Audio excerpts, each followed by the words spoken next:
Good morning, class. Did you guys know there's 1.4 million students right now learning English in California today? Today I will be talking about Proposition 58. I grew up as a bilingual student myself, speaking Spanish at home and going to school and learning only English. I was really confused because when I would go to school, my teachers would usually tell me, you can't speak Spanish because the other students don't understand what you're saying. And then I would go home and my mom would tell me, oh, right here we only talk Spanish. So I kind of grew up a little confused about the whole situation. Today I will be talking about Proposition 58. Proposition 58 is a non-English language for the Public Education Act. Usually, Proposition 58 was originally developed in 1998 with Proposition 227.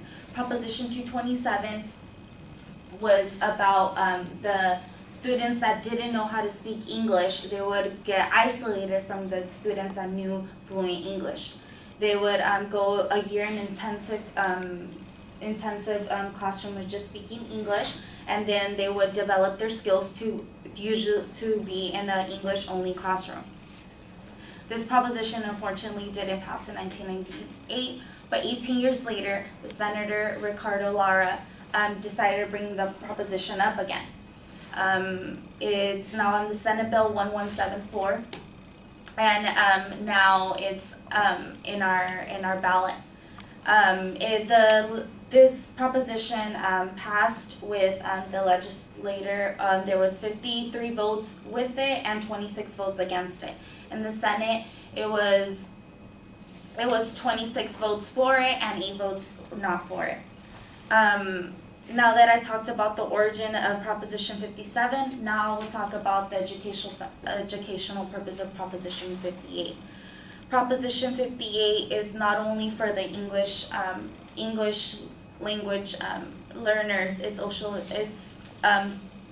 for the English speaking students as well.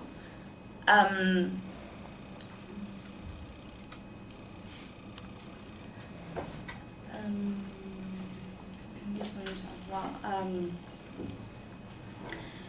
Everybody kind of the educational purpose of it would be that some of the classrooms would have teachers that would not only speak English, but they would also speak their native language. So this would mean that the students will kind of have a best of both worlds in the classroom, and future they're both English and Spanish. According to Ballotopia.com, some of the advantages of Proposition 58 would be that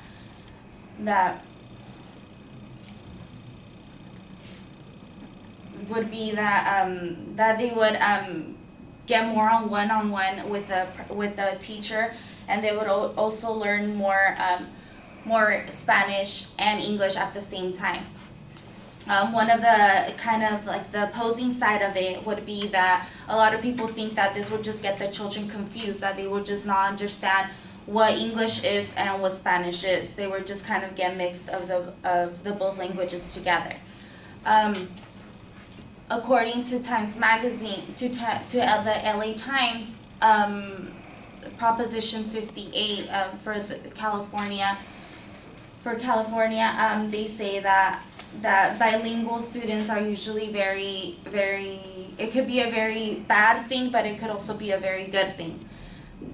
Now that I talked about the origin of Proposition 58 and the educational purpose of Proposition 58, now we'll talk about the benefits of Proposition 58. The benefits of Proposition 58 would include just simply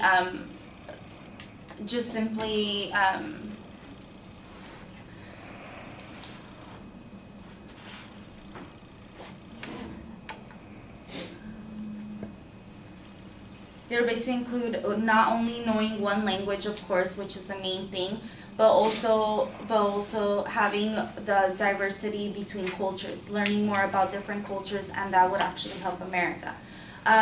According to Lourdes Rival, which was the executive director of the bilingual education and foreign language of Miami-Dade County Public Schools.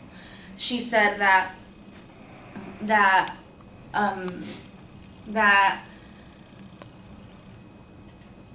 she said that she said that